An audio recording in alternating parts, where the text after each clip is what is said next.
The tactical 22 long rifles, tactical handguns in 22, are they at all useful?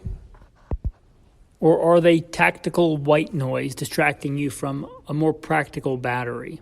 That's what we're going to talk about today, the tactical 22. Welcome to Gunfighter Life, the podcast where we talk about guns, gunfighting, tactics, and ballistics the right way with God Almighty at the center, biblical, Judeo-Christian values, and real-world first-hand experience. Military, law enforcement, private security, contracting, hunting, competition shooting background. Blessed be the Lord my rock, who trains my hands for war and my fingers for battle. Okay, let's get into tactical 22s. First off, the 22 long rifle. There are some things in the gun community that just have so much myth and misinformation wrapped around them. There are several extremes in the schools of thought of people camped out on the 22 long rifle. Some people think, well, you can kill an elephant with a 22 long rifle. Ergo, it's a suitable pachyderm cartridge. Therefore, you're just throwing money down the toilet to shoot anything else. Like if you can kill an elephant with a 22, you can kill a deer with a 22. It's the most deadly assassin round ever. So why would you shoot anything other than a 22? Do you just hate money? Then you might have guys on the other side of the extreme. They want to go out and hunt white-tailed deer with a 375 H&H. And besides, how else are you going to flex for your guys at the local gun club if you're not shooting $5 a round ammunition? How else will they know that you're not poor? You got both sides of that, right? And obviously the truth, now you got both those like circles on the Venn diagram. In the middle somewhere is the truth. The 22 certainly can be deadly on both humans and beasts. Certainly many things have been hunted and poached with the 22 long rifle. And certainly many people have ended up 6 feet under because they were on the wrong end of 22 long rifle fire. That said, it is well suited for small game hunting. It is well suited for, smaller birds, rabbits, squirrel. That's what it's well suited for. It's also the most affordable round, so it's very good for training. That's kind of its sweet spot. Of course, you can press it into service if it's what you have. It certainly can be a deadly weapon on human adversaries, on larger animals, but it's not ideal. I think we could probably soberly look at it that way. Now, I've talked many times about a practical battery of firearms. I think a 22 belongs in there. But what about the tactical 22? I've been doing a few things on beyond the basic battery. What about the tactical 22? It's got to be better. It's more tactical. What does that even mean? Well, when I'm talking about a tactical 22, I'm talking about one that's meant to mirror or mimic a larger centerfire counterpart, like an AR-15 22. Not necessarily one of the 22 conversion bolt kits, but like a Smith & Wesson M&P 1522, like it looks like an AR-15. It doesn't have the same operating system, but it looks like an AR-15. Most of the controls are in the same place as an AR-15. They have those. They have the AK-47 22s. They even have things like MP5 22s. I'm not going to go through the whole list, but you get the idea. Like there's a legit combat or fighting centerfire counterpart, and they make a 22 version of that. Same could be said for like a 1911 22. Same size, largely same overall dimensions, same controls as a 1911, but instead of 45 ACP, it's in 22 long rifle. Or Beretta, if you want to slum it, they make Glock 22 conversions and Glock 22 caliber handguns. You get it. Like, it's the tactical 22. That's how I'm going to define it. Is there a purpose for these? Well, yeah, of course there are purposes for these. If it's just what you have, then it's what you have. You fight with what you brought. Let me bring up some points, both for and against the tactical 22. One, they're great training. Right? We talked about the cost of ammo. Now, I don't airsoft. I've done like semi-munitions for work, like when I get shot with semi-munitions or shoot people with semi-munitions or do semi-munition training. But airsoft, that's not my game, right? I guess airsoft will be cheaper, but you also have way different ballistics. You have much closer ranges.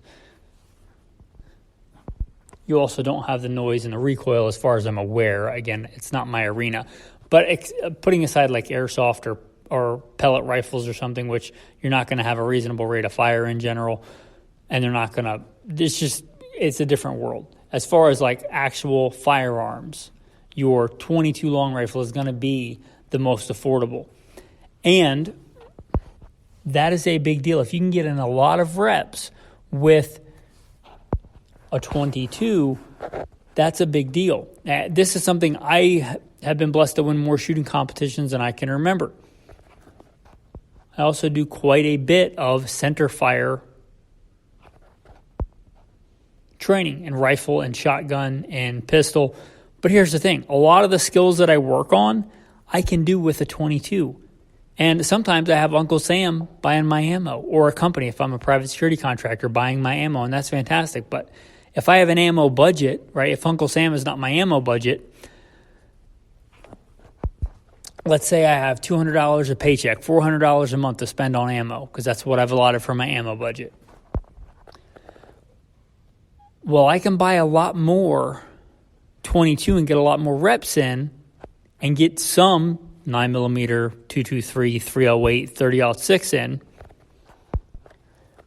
for the things that's going to make a difference on than I can if I only bought 30-06 or only bought 308 or only bought 223 and 9mm. So let's give some examples here. If I am doing draw practicing my draw, both quick draw and drawing, getting a hit on a certain size target at various distances, draw in one shot, like as fast as I can at, let's say, 3 yards. Well, I can do that with a 22, and really, if it's a similar dimension gun, everything's going to cross over pretty well. So if I'm doing, several hundred reps of that, so if I'm doing those kind of drills, why not save some money? The core of your training, also your being a rifleman, shooting, standing, sitting, kneeling, prone, your classic rifleman positions. Notice I didn't say off a bench there, but standing, sitting, kneeling, prone, and variations thereof, urban, prone, things like that. You can do that with a 22 rifle. And if your main thing is to train with an AR, you could do it with an AR-22. Not the absolutely need to. But that drill's fine. Now, not every drill is like that. If you're practicing your build drill, which is with a handgun, draw, shoot, 7 yards, A-zone, 6 rounds in 2 seconds is kind of like the gold standard. Now, if you're doing that, and your goal is to be proficient with a 9mm or a 45, then no, it's not the same. You're going to need to practice with your 9mm or your 45 for recoil control. You can be a lot more lax in you can have a lot less aggressive stance, a lot less aggressive grip with a 22 and make that time than you can be with a 9mm or a 45. So not everything is the same, but you get the point. A lot of your training you can do with these tactical 22s. And I don't see the future, but I'm fairly confident that the price of ammunition is going to continue to go up in the long term because the cost of a lot of things are going up with inflation. And ammunition is made of metal, and the more inflation there is, probably the more of the devaluation of the currency is going to affect the cost of ammunition. And if you can do it significant portion of your training with a 22, let's just say decent XM 193 55 grain 223, like kind of your average range fodder, not the garbage steel case stuff. Don't shoot that stuff, in my opinion, unless you just hate your rifle. But decent but cheap brass case 223 55 grain XM 193 is going to cost you $450 per 1,000 rounds. Well, if you shop around, best deal I saw was like $50-some for 1,000 rounds, or a little bit more than 1,000 rounds of 22 long rifle. $450 versus $50 to $60.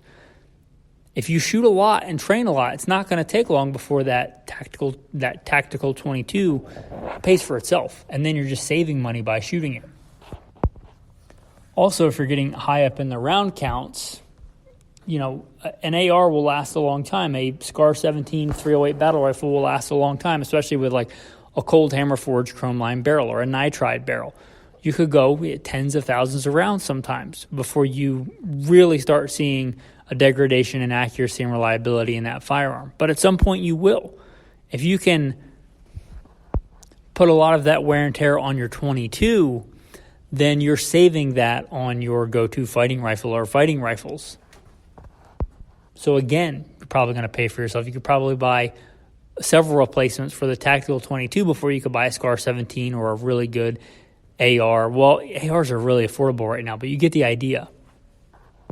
A 1911, I'm not talking about some Turk nasty clone that you want to pretend like you have a 1911, like an actual Colt 1911 or a Wilson Combat, like a good 1911. You could buy a lot of 22 trainers for the price of that really nice 1911. If you get a malfunction, then that's just good malfunction training. If it's a similar platform, you'll clear malfunctions the same way. So you're just getting extra training there. You get the point. Training is a big one. And I think that's the main point to be made for tactical 22s. Now let's look at some other points. It looks like an actual fighting rifle. It looks like an actual fighting handgun. To the average uninitiated person like you might know, when you see one at a distance, like that's not an AR, that's an AR-22 because you see the cut in the side of the magazine. But to the your average citizen, they're not going to know. Now, I'm going to counter this, but a lot of times just presenting a firearm is enough. Many times you don't have to rely on the effectiveness of the cartridge because just presenting a firearm will be enough to de-escalate a situation. And you got to be prudent about this. You don't want to be charged with brandishing. You need to be in a situation where it is justified for you to present a weapon. But if you do a lot of times, and hopefully you can present the weapon and you don't have to shoot anybody because that's a bad day. At minimum, it's a lot of paperwork, which is a pain in the butt. At worst, it's a whole lot of mental anguish, second guessing, perhaps a lot of litigious, rigmarole with being sued and all kinds of other stuff. So a lot of times just presenting a weapon can be enough. And again, 22 is or can be effective as a defensive weapon. Now, countering that, it's not just as good as. And if you have to present your weapon, it's probably in a situation where you believe, it should be in a situation likely, where you believe that there's a definite threat to life, death or serious bodily injury. If that's the case, do you really want to be betting on a 22 long rifle? They're generally not as reliable. They're certainly not as effective round per round. So they're not as good as. So I would say I wouldn't recommend this unless, A, it's just what you happen to have, or you have a member of the family that's not a primary go-to, like tactically trained person, but they occasionally go out to the range and they shoot. And one of the things they like to shoot is the 22, X, Y, or Z handgun, the 22 AR, your tactical 22. They like it. It's cool. It's fun. And that's just what they're comfortable shooting. If you have to arm them for any reason, and that's what they're most comfortable with, and that's really the only thing they've shot and trained with, then that's probably their best option. Not because it's the best platform, but because the platform that you're competent and confident with is better than the platform that you aren't, even with caliber included. So there's a case to be made there. Also, getting back to it, looks like a real firearm. Maybe, and I wouldn't count on this because a lot of people don't assume it could be a deadly assumption on your part or somebody you love's part or just an innocent person's part to assume that the person you're dealing with is a rational and prudent person, or that they are in their right mind. They could very well not be in their right mind for many reasons, because of demonic control, because of being under the influence of narcotics, because they just don't care whether they live or die. But maybe they are reasonable and rational, and that gun is more intimidating. In that small, slim sliver of a situation, that may make a difference. I wouldn't count on it, but I also am not going to ignore it when I'm talking about the virtues of a tactical 22. So even though they fire the same caliber, probably around the same velocity, an AR-22 to an average reasonable person that you might have to point a gun at, the AR-22 may be more intimidating than, the Marlin Model 60 and 22. I don't know. Again, I wouldn't count on that. I wouldn't put too much stock in that, but it's I guess worth mentioning. Also a real thing, there are a lot of men today where, I don't know about a lot, but there's a certain portion of men today that grew up and joined the military, that grew up in a city or a suburb. They never shot a gun until they joined the military. And maybe the only platform they've ever shot other than FAM fire, like familiarization fire. And even then, I don't know, because I was in combat arms, infantry. We shot a bunch of different kinds of weapons. But if you're not that, maybe the only weapon you've ever shot is an AR. Like that might be a giant chunk of military veterans. Like that's just, they grew up in a city, they grew up in the suburbs, they joined the military, they shot an AR, they qualled with an AR, they carried an AR or an M4 or whatever, M16, and that's it. And that's the only platform they know. And when they get something else, like with a traditional stock, like a Ruger 1022, it just feels foreign to them. They're not familiar with it. They don't know how to load it. They don't know anything about it. You hand them a pump shotgun, they look at it like a frog looking at a wristwatch, not because they're low IQ, just because they've never been introduced to it. So in a dangerous situation, you probably don't want to give them a gun, or they probably don't want to have a gun they're not familiar with. So if they're going to get a gun for training or just a 22 to have, they're probably going to get an AR-22 because that's the only thing that they know. And that's a real thing. Like, you think that every veteran is like, they're hardcore gun guys, but they're not.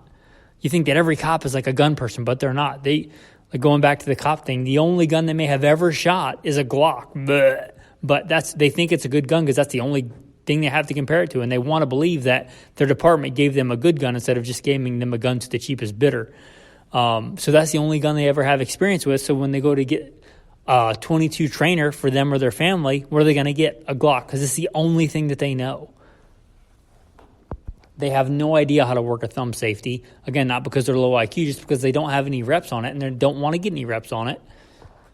They're just going to stick with what they know, which is a blocky, glocky, horrible trigger, horrible ergonomics gun. But that's what they're comfortable with. And again, the gun that they're competent and confident with is better than the gun that they're not, even if it's a better gun. For them, it's going to be more effective. So there's a giant chunk of the population where, and I say this as a professional gunfighter, somebody that's a security contractor, private security contractor. Like, that's my main breadwinning job. So I'm blessed to be able to put food on the table when it's not permitted by the government for you to go out and hunt it all year round. I have guys that I work with that are decent guys, solid guys. They've got tactical training. They got military experience. But really kind of what I said applies. Maybe the only handguns they've ever shot is a Beretta or a Glock. And the only rifles they've ever shot is an AR-15. That's a real thing. You think that probably if you listen to this, you're into all kinds of guns, right? But don't assume that your average veteran, your average law enforcement guy, that they know anything about guns other than what they were taught. A lot of them could care less. It's just a tool to them in order to have a decent job with a pension. And they don't really care about anything else. They don't care about ballistics. They don't care about, ergonomics. They don't care about any of that stuff. And that is probably a larger portion of the gun community than you might realize. And for that, these kind of platforms, they make a lot of sense. Now, let me give some counterpoints here. If you're going to have like your 122 rifle for the, balloon hitting the fan, to mix up some survival sayings, right? You might not want it to be one of these, because a lot of these, because they're meant to look and mimic an AR-15 or a 1911, just examples, they're probably not engineered as well for complete reliability and or accuracy as would be a dedicated built from the ground up 22. Like your legendarily good, reliable, repeatable firepower, great magazines. 22 is your Ruger 1022. It's built from the ground up, engineered from the ground up to be a good 22. It's not an AR or a 22 that's built to function like an AR. So you may have, some engineering hurdles there. It may not be as reliable as a Ruger 1022. So is it as good as a Ruger 1022? No, probably not. And you could find some extremes. You could probably find an unreliable 1022 and a very reliable AR-15 and 22. But in general, a built from the ground up 22 to be a 22 is going to be better because it's built to be that than something you've tried to work around and achieve both things. Similar with like a handgun. Like what I would consider some of the most dependable and accurate 22 handguns are going to be the ones designed to be a 22 handgun, like a Ruger Mark 1, 2, 3, or 4. The 4, I think, is better than the previous generations. But any one of those, very reliable because they have a bolt. They don't have a reciprocating slide. They're engineered to be a 22 from the ground up, so they're probably going to be a little bit better as a 22. They've got fixed barrel, fixed sights, and a bolt, so they're probably going to be more accurate. Maybe not in 100% of the time, but most of the time they're going to be more accurate. Similar to our Browning Buckmark is a big popular one. Colt Woodsman, that's pretty old. They don't make those anymore. But you get the idea. So it's a compromise. So are they just as good as far as a pure platform goes? No. So if you're going to have one, if you're not married to like, I have to only shoot an AR, that's the only thing that I know, you're probably better off if it's your 122 to just have a Ruger 1022 or XYZ, right? I'm not saying it has to be a Ruger 1022, but you get it. One that's built, dedicated to be a 22 and was designed and engineered from the ground up to be a 22, like a Ruger Mark IV, is very likely to be a more dependable, more accurate gun than a 1911 and 22. Gonna likely have a better trigger than your Glock, or better ergonomics than your Glock 22 if it's a Ruger Mark IV 22. So there are some trade-offs there. I'm not pretending that you should only have tactical 22s. Also, going back to training, a regular 22 may be just fine. If you just want to work on your rifle craft, a good bolt-action 22, shooting in your standing, sitting, kneeling, prone, even if you plan on running a semi-auto for defense, a good bolt-action 22 that's super accurate can make you a better rifleman in your classic positions, standing, sitting, kneeling, prone. And it may actually slow you down to get you to focus on the fundamentals. So you may be better off, even if you are training for a battle rifle or a fighting rifle, you may be better off with a 22 trainer for your core skills. If you want to be a really good and have a really good foundation of an expert handgun shooter, practicing your handgun shooting standing offhand, which means unsupported, shooting groups at 50 yards, to just work on your foundation, sight picture, sight alignment, trigger control, breath control, grip, follow through. Those core fundamentals, Ruger Mark IV is probably going to be better for that. And you can't do all the super cool tactical shooting on the move, shooting in an urban prone, rapid fire on your side, if you can't first hit the target, slow fire with the good fundamentals. A lot of people try and bypass the fundamentals and go really fast, and then all the wheels fall off. So if you're working on just pure fundamentals, which should be the majority of your practice, you don't really need a tactical 22 for that. A lot of the ground up, built to be good 22s A good bolt action, very accurate 22 will be good for the rifle craft, and a good, fixed barrel, fixed sight 22 will be good for the pistol craft. So there are some thoughts there. So I guess to put a bow on this, to wrap it up, is a tactical 22 as good or better than an actual fighting rifle or handgun? No. Should it be your defensive handgun? Probably not, unless you're one of those cases we talked about, or it's just what you have. Or it's to arm somebody that doesn't train a lot and that's just what they're comfortable with. Probably shouldn't be your go-to. It's not just as good as an AR. It's not just as deadly as a SCAR 17 for a tenth of the price. Sounds too good to be true, because it is. But it's not just as good as. There's a reason no major military sends their troops into battle with 22s. Nobody arms their mainline infantry from China to Russia to us to whomever, Israel. Nobody arms their frontline infantry with 22s because they're not just as good as. But I think they do have a legitimate place in a training arsenal, especially if you shoot a lot. And if a lot of people just buy guns and have guns because we're a consumer culture. We're like, I got this cool gun and I got this cool finish on it and I Cerakoted it. And if that's you, it probably doesn't make sense. Just get another cool gun and just let it sit and collect dust. Or even worse, stay in a safe where you can't access it in the time you're probably going to need to access it. But if you're buying ammo by the case regularly and you train a lot and you don't have a tactical 22 and it'll pretty easily pay for itself, that's a pretty easy thing to say. You probably should look into getting a tactical 22 for a lot of those skills we aforementioned. It can save you some money, make you a better shooter, especially if you're paying for your own ammo, which many of us are. All right, so that's kind of a summation of the thoughts there. I appreciate you guys. 22s, especially that you shoot a lot, they can get real dirty. Even the magazines can get really dirty and gummed up.